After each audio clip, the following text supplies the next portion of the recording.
2026. Live from Rider University, I'm Joshua Uhas on your 5-time National Association of Broadcasters Marconi Radio Award nominee for College Radio Station of the Year, 107.7 The Bronx. You're now up to date on the world thanks to the Bronx News Flash, bringing you local, national, and global news. To make sure you stay informed, go to 1077thebronx.com/Bronx News Flash to listen to any reports you miss and any future reports. Now, back to the biggest hits and best variety, only on 1077 The Bronx.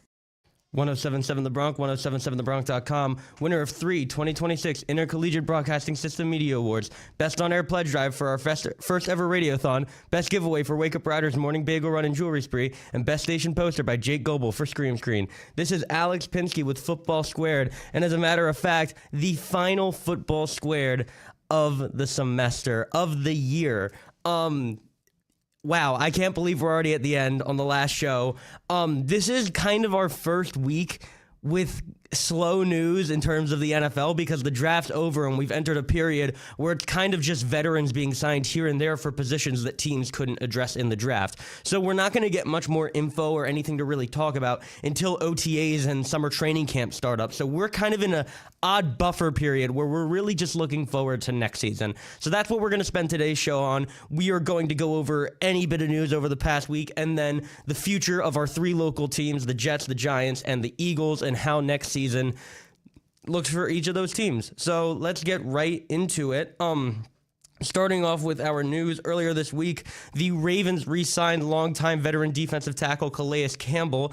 The Giants were also listed as a team that could have potential interest in the veteran, obviously with the loss of Dexter Lawrence. They have picked up former Lion DJ Reader and former Saint Lecky Fotu, so 2 defensive tackles, not DJ Reader. We picked up former Brown Shelby Harris, and we're aiming to sign former Lion DJ Reader. It's not a deal that is all the way across the line yet, but it's been reported by a lot of sources that it's something that's being worked out. I hope we can pick him up because as much as I think Shelby Harris and Lecky Fotu and having Darius Alexander, who's going to develop, is going to be good for the team, but I would love to get one more guy in there so we have an actual core of solid guys to replace the one superstar that we just got rid of. So hopefully the Giants could bring in Shelby Harris. They lost out on Calais Campbell, so that's kind of our next option. Justin Simmons signed a 1-day contract with the Denver Broncos to retire as a part of the team. This was another retirement that really got me because I remember Justin Simmons' entire career, and now he's retired. So it's another one that makes me feel really old. He was a fantastic safety for the Broncos. He was incredible there. So that's a player that the game is really going to miss. There haven't been, I feel like the era of super elite safeties has kind of passed. Like, we have our good ones. We have the Kyle Hamiltons and the Justin Simmons of the world, but I'm talking about like Ed Reed, Troy Polamalu, like that kind of caliber of safety. So he was one of the remaining few super elite safeties, and it'll suck to see him not on the field anymore, but hope he enjoys retirement. Ian Rappaport finalized a multi-year deal to remain with ESPN. He's kind of the top NFL newsbreaker. He's one of the main guys, if not the main guy, that posts about any trades or signings or injuries or whatever it may be around the league. So it makes sense that ESPN want to retain him. Up next, the Commanders potentially could have some interest in Brandon Ayuk. They still just remain concerned about the current situation that he's created for himself. For those of you who don't know, Brandon Ayuk was an amazing receiver on the Niners. He was going to get a big contract, but he was holding out to get a bigger one because, obviously he wanted to be paid more. And they finally give him this huge contract. And the next season, for the first half of the season, he's just not great. And then he gets hurt, which is an injury that required surgery and a good amount of rehab and time put into it so that way he could heal it. Brandon Ayuk did not put in that time. As a matter of fact, he did not show up to the Niners facility and ghosted the team. So obviously the Commanders are going to be a little worried about the character issues there, but if you can get him in check, Brandon Ayuk is still a great receiver, and adding him to a receiving core that could be in use of that receiver too, that Deebo Samuel that they had last year to pair with Terry McLaurin, I could totally see the Commanders going for him and picking him up, even if it's on a 1-year prove-it deal. So that would be a signing that I think the Commanders should pursue, or a trade, that the Commanders should pursue. However, the other side of it, you might not have to trade him because if no one really wants him, the Niners are just going to cut him anyway. So it comes down to, do the Commanders want to get first dibs on Ayuk and lock him down for their team, or do they want to take their chances and hope that he goes to free agency and lands in their lap? But whatever they choose, I think that they should find a way to pick up Ayuk. I think that it's honestly low risk, high reward, because there's no way his agent is going to command a huge deal. There's no way that Ayuk's going to look for a ton of money. He's just going to look for a chance to show that he can still play football, honestly. So you're going to get him on a relatively cheap contract, and he has high upside. So I think that would be a signing that they should go with. Apparently, Deshaun Watson took the lead in Browns QB camp and is on track to be the team starter this season. Why? It's like, do we not know what we're getting from Deshaun Watson by now? I mean, he's coming off of 2 torn Achilles, which, by the way, very few people make it back from even 1, let alone 2. But he's also just not that good. He was terrible before he got hurt. And you have a guy who, as much as I don't like Shedeur, as much as I feel like he's overrated, is a young quarterback that showed promise. So why would you not go with him, especially after taking Carnell Tate and Spencer Fano and building, or not Carnell Tate, excuse me. Wow, I have my mocks mixed up with the real draft. But after taking Spencer Fano and Casey Concepcion and Denzel Boston, after getting all of these offensive weapons and help on the offensive line, you don't go with the young guy that you're trying to develop? I don't see the thought process there. But Todd Monken must see something in Deshaun Watson that no one else does. The Texans and Pro Bowl linebacker Azeez Al-Shaair have agreed to terms on a 3-year contract extension. Shaair, while being one of the better linebackers in the league over the past couple of years, has also become one of the, maybe not dirtier ones, but definitely one of the harder hitting ones. He's had a couple of really, really rough hits, which I don't mind. I think that genre of football player, that time of football when Brian Cushing was going head-to-head with a guy that's wearing a helmet while he didn't have one, is the most elite era of NFL football. But still, he's just known to be one of the more head-hunting linebackers in the league, which I guess fits the Texans' aggressive defense, which makes sense. And he gets paid the money he deserves. He's been phenomenal. I mean, regardless if you like the guy or not because of how hard he hits, he's been an amazing linebacker for them to have along with Henry To'oTo'o. So I get it. He gets the contract that he deserves, and the Texans retain a very important part of their defense. And other than that, honestly, there has not been a whole ton. I mean, Russell Wilson is considering retirement, which it's about time. I mean, has he not been watching himself play football the past couple of years? Look, it sucks seeing a guy like Russ, who used to be at the top of the league, fall as far as he did last year, but he could barely throw a football. Like, he looked good against the Cowboys, but then just against the Chiefs looked horrible. Every other time he came in, if Dart was hurt or if he had to come in relief for Jameis, whoever it was that he had to come in for, didn't look good.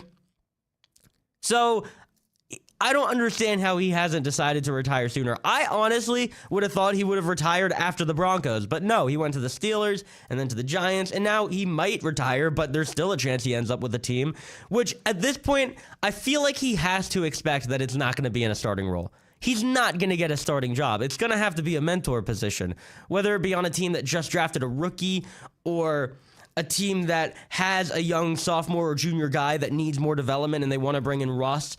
I can't see him starting anywhere. There's very few teams that are that desperate for quarterbacks. The main ones off the top of my head being his former team, the Steelers.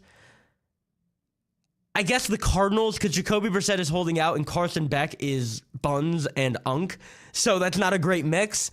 But I don't know. I feel like if he's expecting to get a starting job in the league again, he is in for a very, very rude awakening, because I can't envision a team giving another starting job to Russell Wilson for the rest of his career. So if I was him, retire, man. Enjoy it, you know? You had a great career. You won a Super Bowl. You went to 2. Retire. You earned it. But no, he insists on continuing to try and play. Here's a name you haven't heard in a while. The Packers brought in Chase Claypool to participate during their rookie camp and have a tryout for the team. How desperate are you that you're going for Chase Claypool of all people? There are plenty of free agent receivers that you can get for cheap that are much better than Chase Claypool and are still available. So I don't know why that's the guy that you decide to put your faith in. I honestly believe the sole reason why is because he's 6'4" with like 4.4, 4.3, 5 speed. But still, he has no hands. He has no decision making. I don't know if you guys remember, but when the Steelers were playing the Vikings and there was like 20 seconds left and they had no timeouts, and instead of rushing to the line and spiking the ball, Chase Claypool celebrates the first down and wastes like a full 5 seconds of the clock. So I just don't understand how you can continue giving chances to this guy, but it is what it is. Up next, the Giants officially declined the 5th-year option on Deonte Banks. Surprise, surprise. Deonte Banks has been a complicated story with the New York Giants. His first season, his rookie year, he looked extremely promising. He had a great year. He played solid defense, and it only looked like it was going to go up from there. But ever since that first season, ever since we lost Wink Martindale, Banks has been nowhere. He's been awful. He hasn't been able to cover. He hasn't been able to tackle. He barely puts in the effort to do either of the two. So I was hoping that getting a change of scenery at defensive coordinator and getting away from Shane Bowen, because getting away from Shane Bowen is good for anybody, would help him. I'm hoping that it does, but even at the end of last season, once we fired him and brought in Charlie Bullen, he sucked. The only thing he was good for was returning, and he brought back a kick against the Raiders. So I want to hope that there's still some sort of potential left in him, and I want to hope that the new defensive coordinator can get it out of him. I just don't know if I have the faith in it anymore. He's been so bad, man. He's been terrible. So I don't know. I'm going to try and put my faith in Deonte Banks, but I find it very difficult to do so.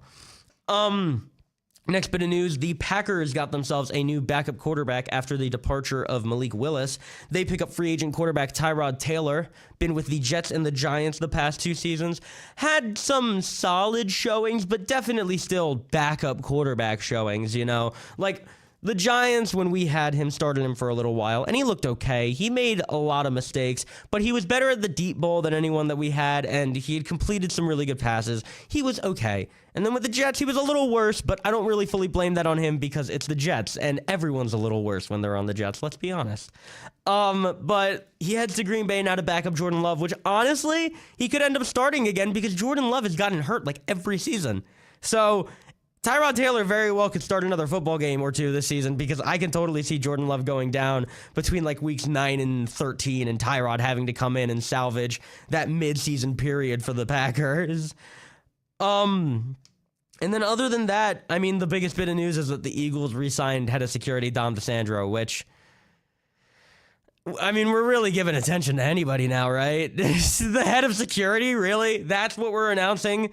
That he signed a contract extension? Okay. I understand he's been one of the more involved heads of security, but I don't know. I feel like we're giving attention to the wrong things. But yeah, with that being said, that's the last news around the league for the year. Like I said, not a ton of crazy stuff to cover, but what I do want to cover is who the Giants, Eagles, and Jets lost over the offseason, who they got through free agency and the draft, how their team looks now and what positions they could maybe still look to improve, and my predictions for what their season is going to look like, maybe along with a few more sprinkled in based off of division or, you know, whatever it may be. So we'll get into that right after this first set of underwriting announcements. 107.7 The Bronx has very exciting news. Our new video stream is officially live, as you can all see. Now you can listen to The Bronx on air, online, and on app. Watch your favorite student shows live on The Bronx YouTube channel and Facebook at 107.7 The Bronx, including What's Next Sports, Talk of the Town Sports, Bronx After Hours, The Concast, Cliff Notes, and Wake Up Rider. Keep it tuned to The Bronx to listen to and watch your favorite student shows. We'll be back with more Football Squared after these underwriting announcements on your 3-time 2026 Intercollegiate Broadcasting Systems Media Award winner, 107.7 The Bronx. Like and follow The Bronx on Instagram at 107.7 The Bronx and on TikTok at 107.7 The Bronx WRRC. College certainly has its ups and downs. One day you can be living your best life, and the next you can be deep within your own thoughts, darkening your world. Mental health is something that needs to be given light to escape the darkness. Attitudes in Reverse, aka AIR, is a non-profit organization that works every day to remind us no one chooses to have a mental health disorder. Kenny Baker, a 19-year-old high school senior who was diagnosed with depression and a severe anxiety disorder, tragically took his life in May 2009. Today, the Baker family is keeping keeping Henny's memory alive by giving students and their families hope. AIR provides extensive mental health awareness and suicide prevention programs to youth and young adults, regardless of ability to pay. AIR offers services to remind students there are people in their orbit, perhaps friends, family members, or classmates who also live with a mental health disorder.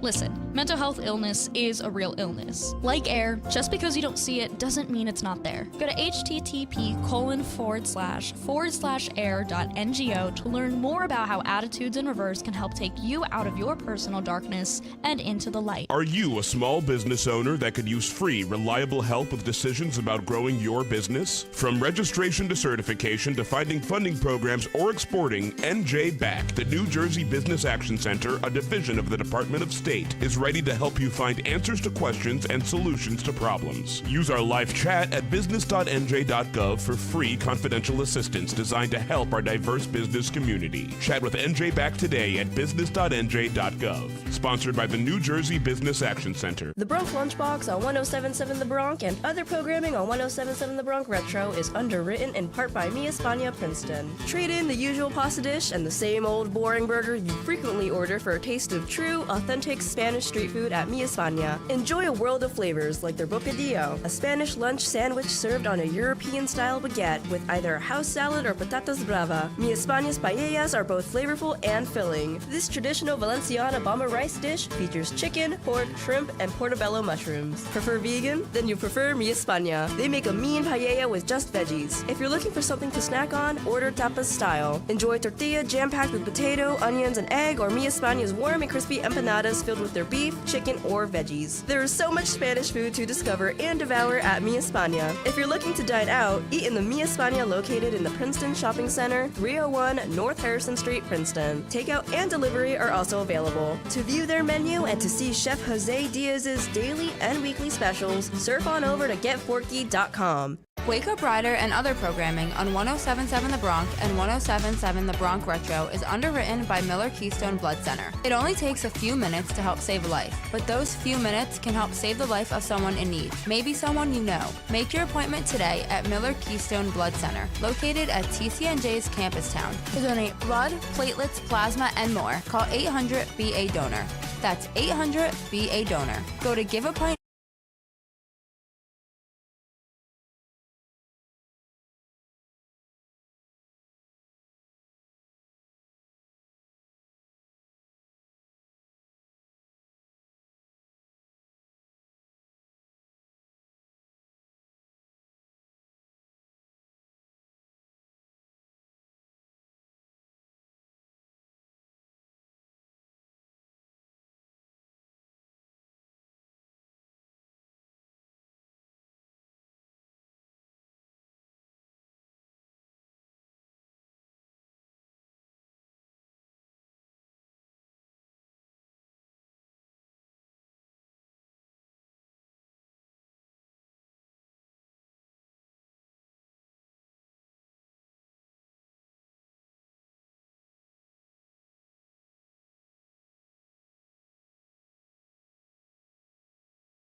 It's Tuesday, May 5th from 10 a.m. to midnight at Daily Dining Hall.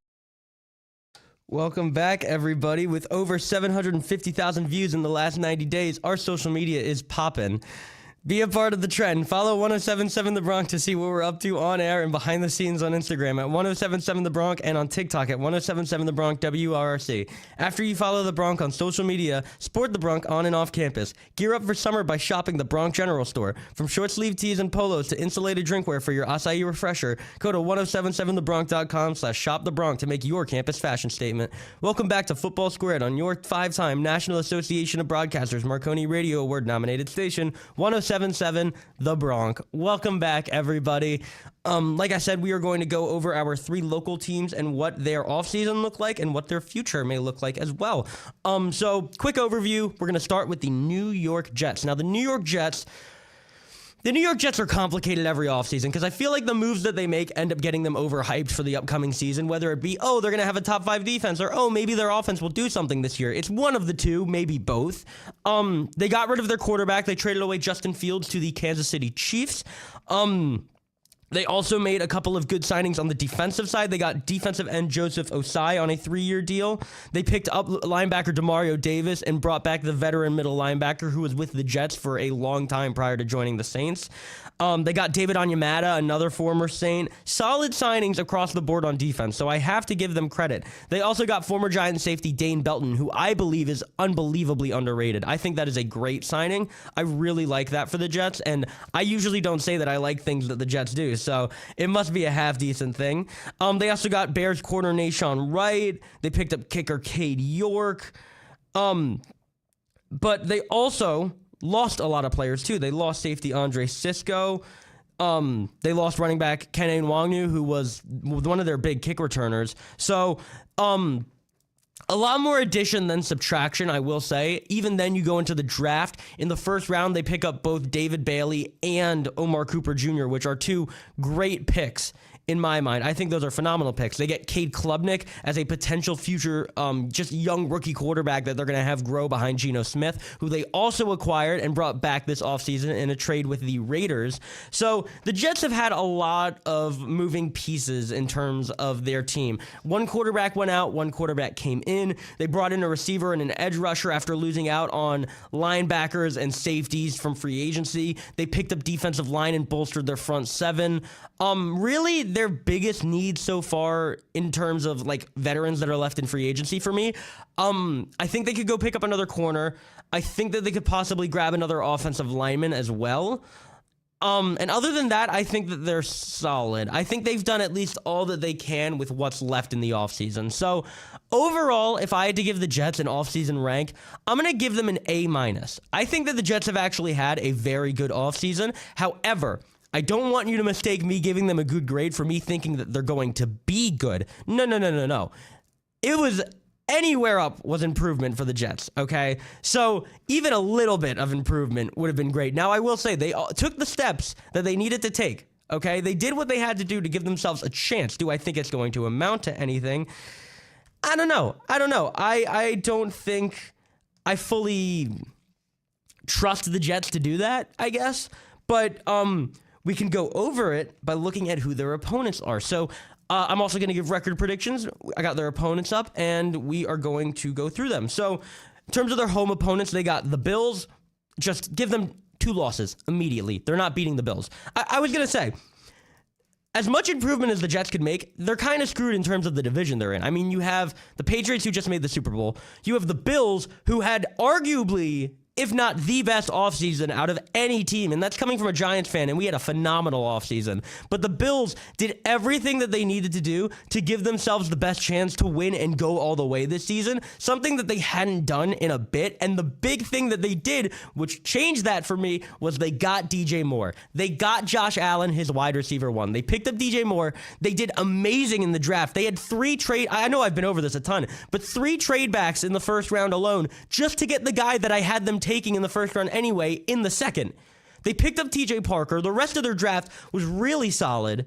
I mean, it's going to be extremely difficult to beat the Bills. Obviously, of course, they still have Josh Allen, best quarterback in the league, by the way. Don't talk to me. They have James Cook, one of the, if not the best running back in the league. He led the league in rushing yards. it just checks out. The Bills are primed to be in an amazing spot to win the Super Bowl, and I think that they should be one of the Super Bowl favorites, as I know they are most seasons, but this year they finally took steps forward that seemed really productive, that seemed really thought through, and got them a ton of value in the process. So I really like the Bills, and I think that just makes it even more difficult for the Jets. So like I said, 2 losses to the Bills. The Patriots, I think they could sneak one out from. I'm not going to lie. I think the Jets could sneak a home win against the Patriots. I know I'm giving the Jets a lot of credit, a lot more than I usually give them, but I could see them sneaking out 1 home win against the Patriots. So that puts them at 1-3. 1 win against the Patriots, a loss to them, and 2 losses to the Bills. Then they have 2 games against the Dolphins. I'm not going to lie. I think I give the Jets a sweep over the Dolphins. As bad as I think the Jets are or they're going to be, the Dolphins might be the worst team in the NFL right now. They had a decent draft. I'll give them credit. They addressed positions that they needed through the draft.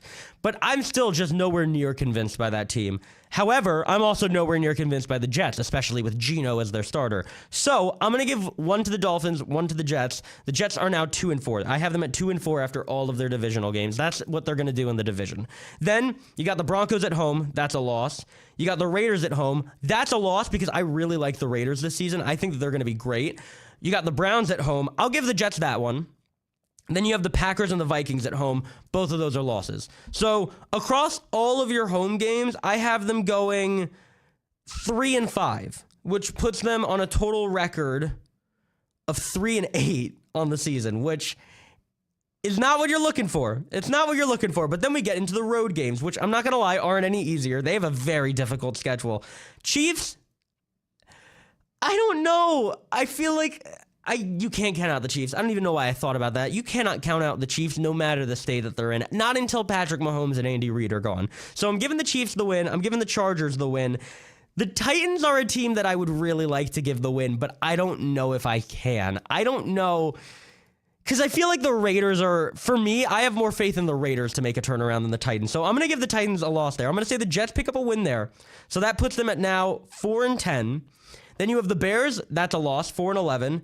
Lions, that's a loss, 4-12. And Cardinals, that's a win, 5-12. So my final prediction for the New York Jets this season, unfortunately, I'm sorry, Jets fans, is 5-12. It is an improvement, but not by much. So I have them going 5-12. Up next, we're going to cover the Philadelphia Eagles. Now, the Eagles offseason got off to a very, very slow start. They didn't really re-sign any guys other than Jordan Davis, but that then led to rumors that Jalen Carter was going to get traded. It's been looking more and more likely as the weeks have gone by, but A.J. Brown has been a trade rumor forever. They didn't originally re-sign Dallas Goedert, so that put a hole at tight end. Lane Johnson was contemplating retirement. That put a hole at offensive tackle. They have just had a ton of question marks until they started to get to work. Then they picked up Reek Woolen, which bolsters their cornerback core and may give them the best cornerback core in the league, in my opinion at least. It gives them Quinyon Mitchell, Cooper DeJean, and Reek Woolen. That's a really good starting 3. That is a very, very good starting 3, so I really like that signing. He's a guy I wanted the Giants to get. They also picked up Hollywood Brown.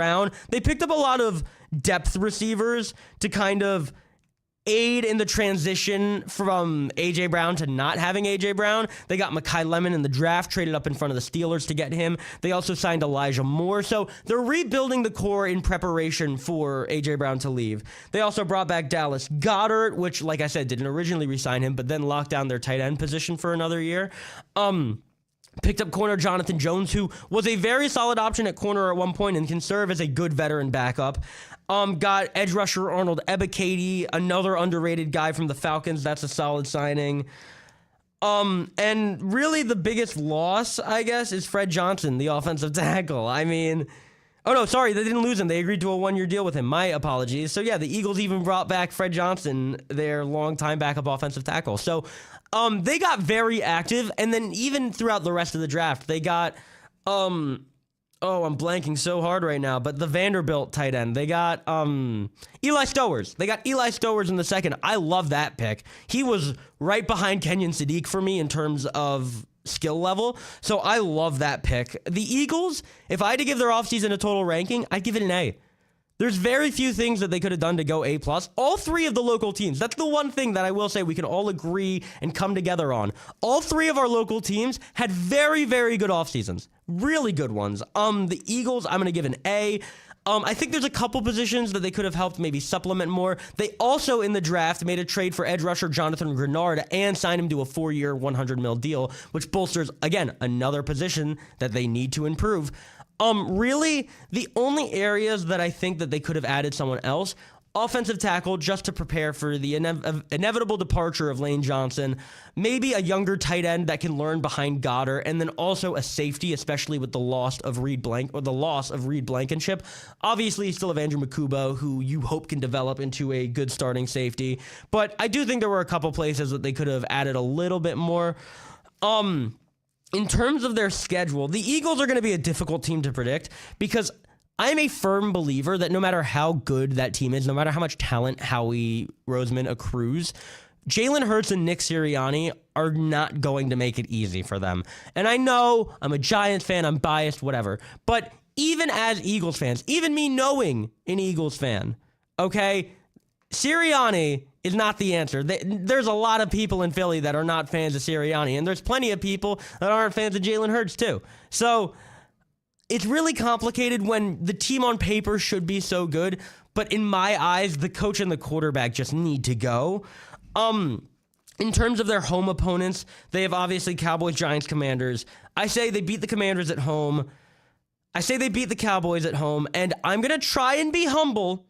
I don't think the Giants are in a state to sweep the Eagles just yet. I think it'll go the same as last year. I think we take the home matchup, they take their home matchup. So I will give them the win against the Giants. I think they win all three of their divisional home games. It also plays in the fact that the Link is one of the more intense environments in the NFL, and it definitely gives them a kind of 12th man factor. So I have them winning all the divisional home games. Then they have the Rams. That's a loss. It's a miracle for me that the Eagles have beaten the Rams as much as they have the past few years. I don't see them doing it again. The Rams have stacked up one of the best teams I've seen in a very long time this offseason. Again, another team that's done that, the Seahawks. They have the Seahawks next. I have that as another loss. Wow, loss. Then they have the Panthers. This is a weird one because I have very high hopes for the Panthers this season, but then again, they're still not great. They finished 8-9, you know? They almost beat the Eagles last season, but they didn't. So, do I think they're going to give them a run for their money? Yes. If I'm being realistic, I'll give the Eagles the win here. So, right now, we're 4-2. The Texans come to town. That's a loss. That's a loss purely because that defense is genuinely, I know I said this last season, but with the additions they've made, with the signing of Caden McDonald, they re-sign both Danielle Hunter and Will Anderson Jr. They've added even more to that defense. The Texans' defense is one of the scariest I've ever seen. So there are very few teams that I think will be able to overcome that, and the Eagles are unfortunately just not one of them. So I give them a loss there. I give them a win against the Colts and against the Steelers. So that makes their final record at home 6-3. That's solid. That's good. Then on the road, I have them losing to the Cowboys and the Giants. I think that the Cowboys, as much as I hate to admit it, have had a very productive offseason and done what they needed to do in terms of bolstering their defense. So I have the Cowboys and the Giants taking their road games, but they still beat the Commanders on the road. So I have them sweeping the Commanders. So with those two losses and that one win, that puts them at 7-5. Then they have the Cardinals. That's a win. They have the Niners. The Niners beat them in the playoffs last season, but the Niners, they're only going to be healthier. That's my thing. They're only going to be healthier. So I'm going to give the Niners that one too. I'm going to give the Bears a win. And then I have the Eagles beating the Titans, and I have them beating the Jags. I think the Jags are going to be a good team this year, but I don't know if they're going to be necessarily the best. Like one of those teams that they go up against another good team, and they're the favorites. You know what I mean? So I have them beating the Jags and the Titans, which makes their final road record sit at a very, very, very solid 4-4. As solid as it gets. I have them beating the Commanders, the Cardinals, the Jags, the Titans, losing to the Cowboys, the Giants, the 49ers, and the Bears. With a 4-4 record on the road and a 6-3 record at home, that is a 10-7 final prediction for the Eagles. I think that's fair. I think that they're in a situation where last season wasn't great, so if they finish 10-7, even if it's a strong 10-7, because last season, it was a weak record that they had. They did not look good in a lot of those games that they won. But if they can get a strong 10-7, that would be a big improvement. at least in my eyes. And with that being said, with the little time we have left, we are going to go on to the New York Giants. Now, I hate that I left the least time for my favorite team and the team that probably made the most moves out of the three, but we'll get through it, okay? The Giants have had a phenomenal offseason. Even if I weren't to be biased, and I know I'm a Giants fan, it's impossible for me to not be biased, I give them an A+. I don't see how this offseason is not an A+. We lost out on Wan'Dale Robinson. We lost out on Cordell Flott. There were some important players that we lost, but we brought back Jermaine Illuminor. We brought back Micah McFadden, and we signed Isaiah Likely, Tremaine Edmonds, Darnell Mooney. We got Jordan Stout, Jason Sanders, Patrick Ricard to make our all-pro special teams unit. I mean, we did so much to improve this team. We traded away Dex to get the 10th overall pick, which ended up paying out in the end because we got Francis Mauigoa, who is going to be an immediate starter at offensive guard. Earlier than that, Arvell Reese somehow fell to us and gave us that elite off-the-ball linebacker that also has edge rush threat. We still have the incredible on-paper front seven, which is even better now because it's Brian Burns, Darius Alexander, Shelby Harris, and hopefully DJ Reader. Abdul Carter, Tremaine Edmonds, Arvell Reese, Micah McFadden. That is incredible in my eyes.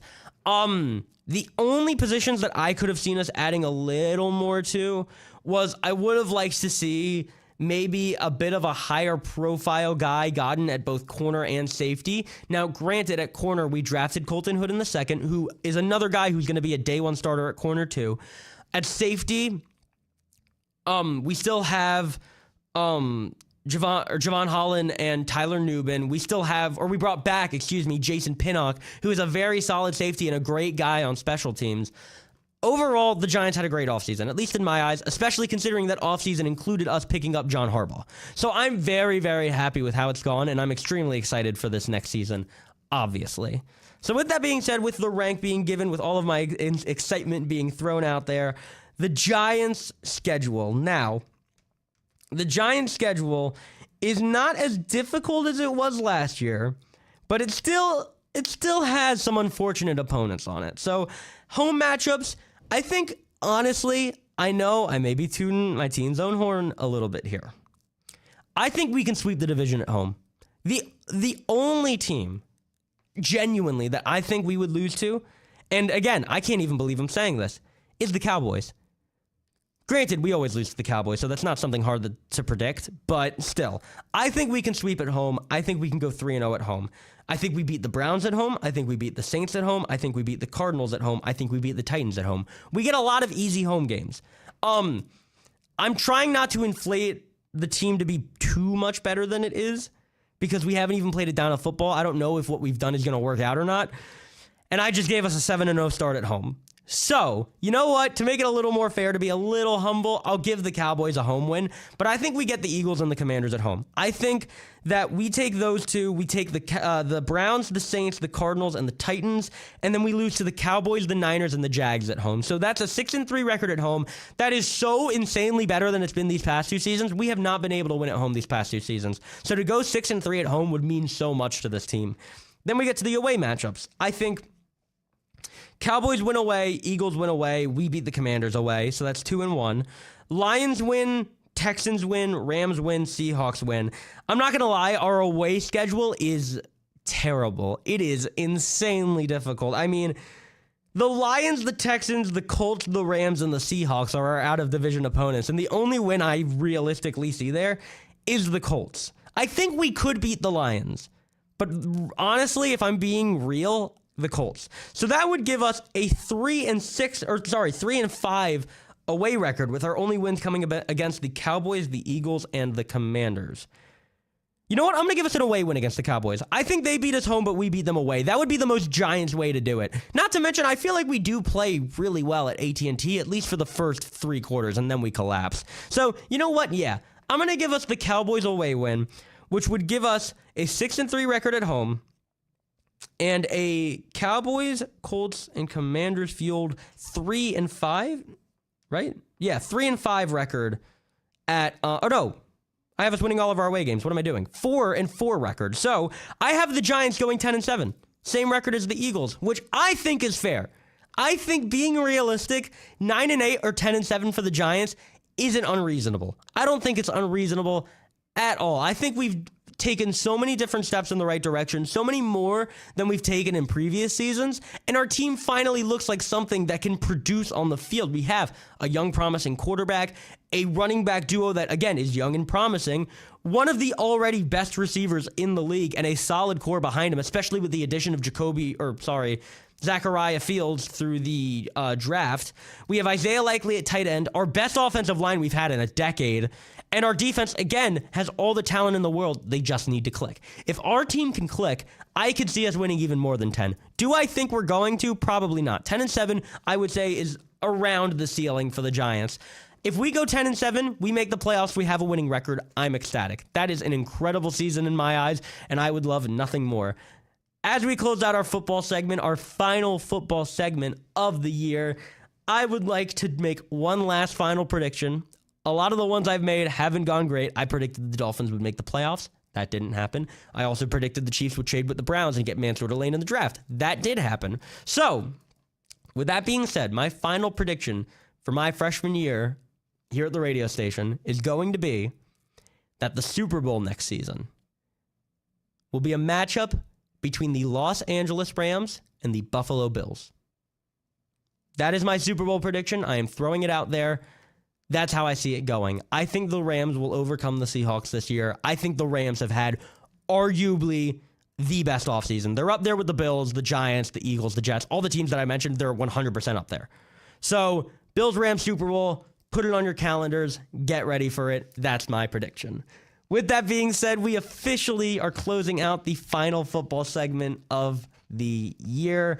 We have a winner. The winner of 107.7 The Bronx first ever Build the Ultimate Bronkwich competition is Sergio Nino Vela and the Lomito. Insert applause here. Sergio scored the most votes at the Build the Ultimate Bronkwich finale. In fact, Sergio secured 57% of over 700 votes to land the Lomito on the menu at Muller's Pub and the Yo Cuz food trailer next semester. Plus, that coveted Royal Caribbean cruise for two to the Bahamas from Josh Harry Travel and more prizes. Congrats to all of our Tasty 3 finalists, Jesse Dottie, Caden Lawler, and of course Sergio Nino Vela, the winner of the Bronx first ever Build the Ultimate Bronkwich.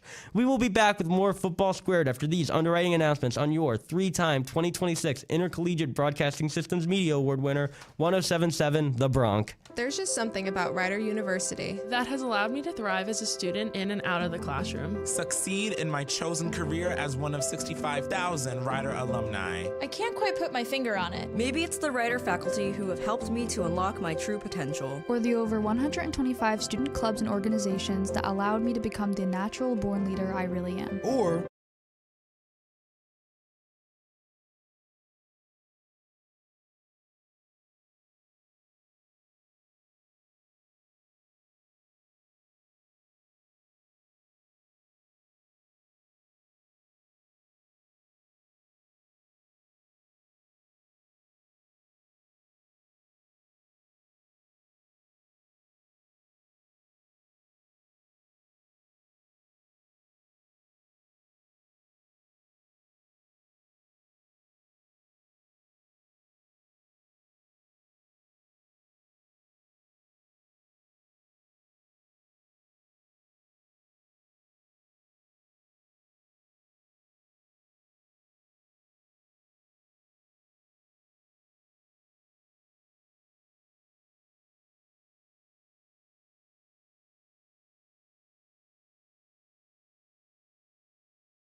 The Teacher's Game Show at 8 a.m. only on 107.7 The Bronx.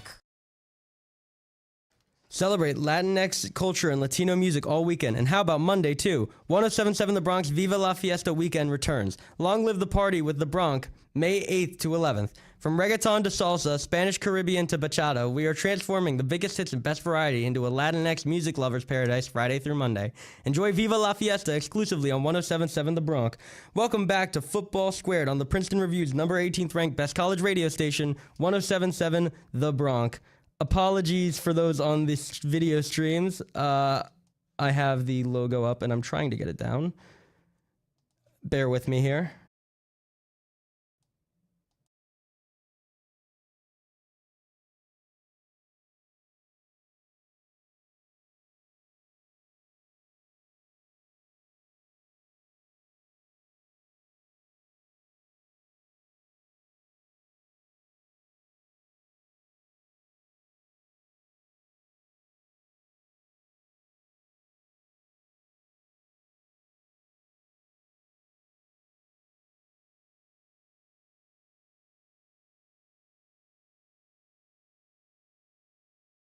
That Arsenal end up being the ones to lose it because I am so sick of their fans acting like this is the greatest team of all time. However, whatever happens will happen, and I won't lie, the title chances for Man City, hey, we got it. There we go. We're back. Hello, everyone. But yeah, the title chances for Man City took a hit this week, which we will get into a bit. However, the first game we're going to cover is Leeds against Burnley, in which Leeds took down Burnley quite easily, actually, in a 3-1 win, a big game in terms of, again, relegation implications. There's who is it? Hold on, I gotta go look at the table. But I believe I remember. Newcastle in 13th place are currently on 45 points, and they technically could both still either qualify for the Champions League or end up being relegated on the last day of the season.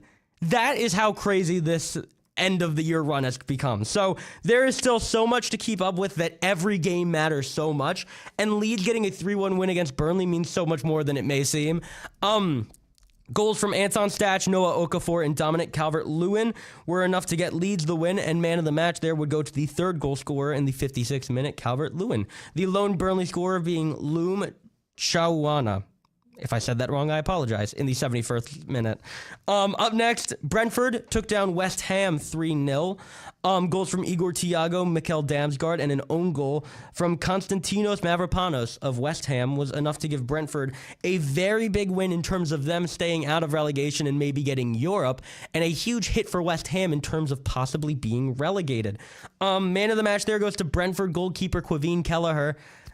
Do I miss that man. The former Liverpool keeper. I glaze him every time he wins man of the match for Brentford. I'm so glad he's finally showing his class and can have a starting job, because Kelleher was always amazing when we needed him.